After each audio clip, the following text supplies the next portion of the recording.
The wind whispered through the narrow canyons, echoing off sandstone walls like the memory of something ancient. Snow dusted the ridges. Below, hidden in the labyrinth of Canyon de Chelly, a people waited.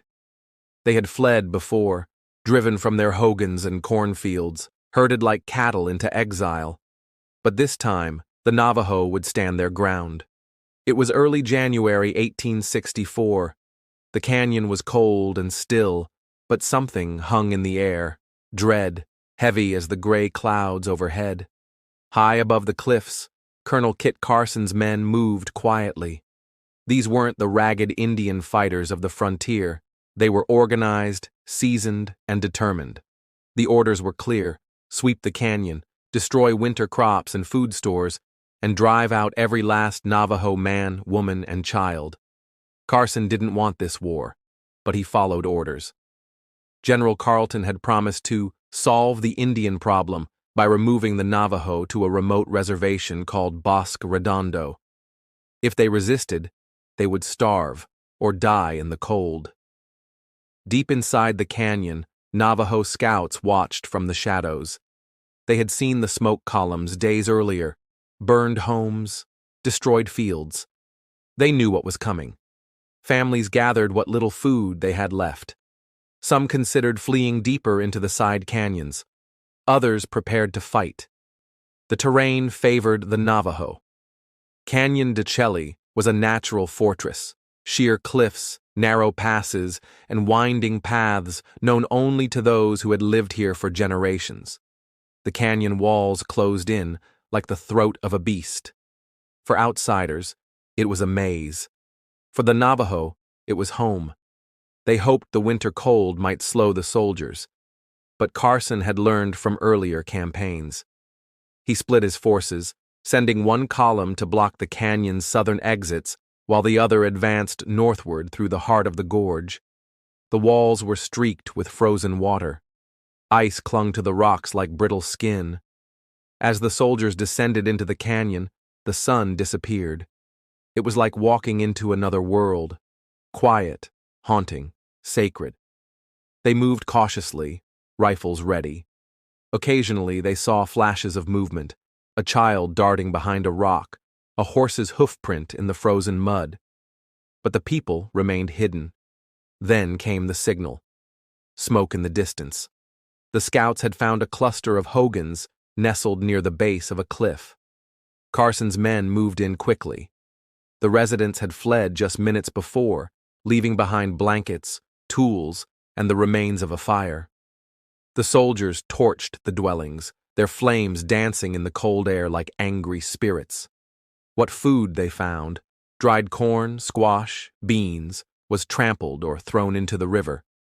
Every few miles, the same pattern repeated: empty homes, abandoned fields, hidden storage caches, some buried beneath stones, dug up and destroyed.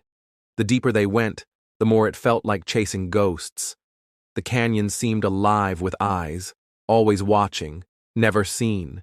Every bend in the gorge brought new uncertainty. Was that shadow a man? Was that rustle wind or warning? And then, near the narrowest part of the gorge, a shot rang out. A soldier dropped to one knee, screaming. Blood soaked the snow beneath him.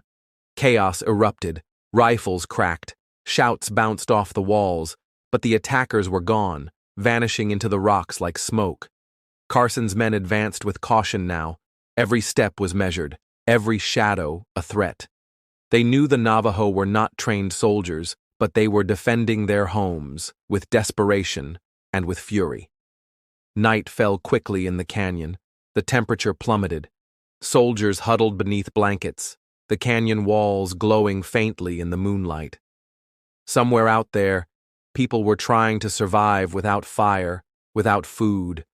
Mothers whispered to their children in the dark, hoping their voices would not carry. And far above them, at the rim of the canyon, Navajo lookouts crouched beneath juniper trees, watching it all unfold. By dawn, the silence was broken. The canyon echoed with the thunder of gunfire. From above, the 300-foot sandstone walls of Canyon de Chelly swallowed every sound, multiplying each rifle shot into a deafening roar. Inside, the Navajo warriors darted like shadows, firing from behind ridges, brush, and alcoves in the rock.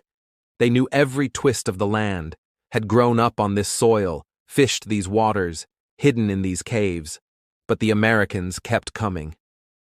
Colonel Kit Carson's men advanced in brutal silence, stepping over spent cartridges and abandoned possessions.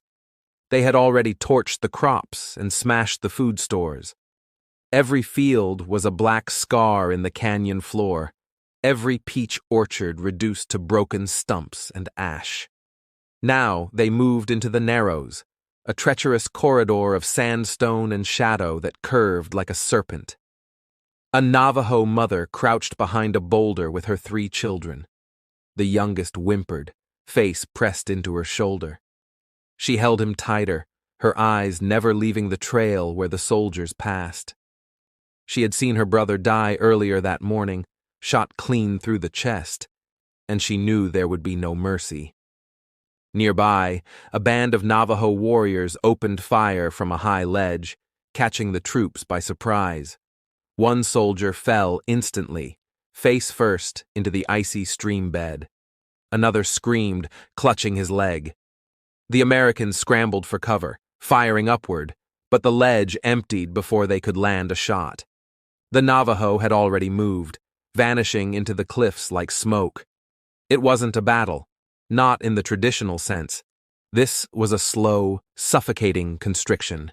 The canyon itself was the weapon, its walls pressing tighter, its escape routes vanishing one by one.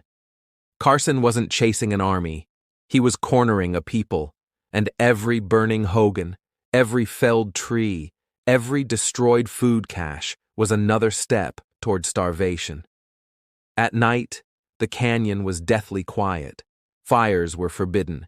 Babies were gagged with cloth so their cries wouldn't give away hiding spots. In the cold silence, elders whispered prayers into the red rock, asking the old gods to deliver them. But there was no deliverance coming. The rivers had dried, the deer were gone, and the enemy never slept. By the 3rd week, the canyon reeked of ash and despair. Dogs scavenged charred corn. Vultures circled overhead. The people who had not fled now faced a choice: surrender or starve. Even the fiercest warriors, those who had vowed never to kneel, now watched their children shrink with hunger. Some held out longer. In a narrow cleft called Fortress Rock, a final band of holdouts clung to survival. They had scaled the cliffs and pulled up their ladders, out of reach from the soldiers below. For days, they watched the canyon burn, watched the smoke curl from fields their ancestors had tended for centuries.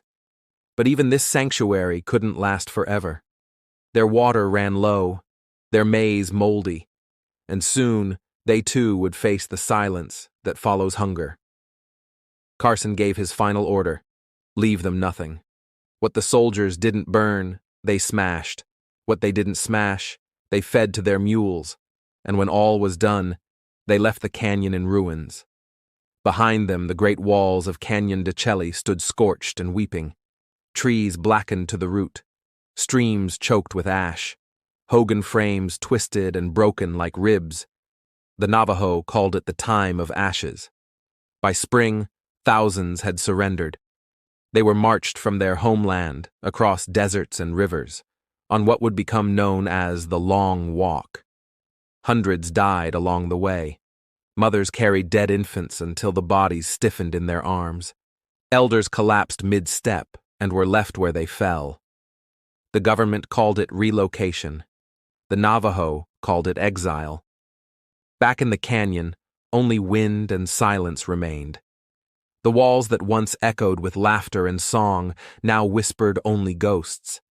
The places that held generations, the homes, the groves, the sacred sites, all gone, buried in smoke, erased by war. But the story didn't end there. Years later, after immense suffering and unimaginable loss, the Navajo people returned. Broken, yes, but not beaten. They rebuilt. They reburied their dead. They whispered prayers into the same red rock that had once sheltered them. And Canyon de Chelly, though scarred, held them once again.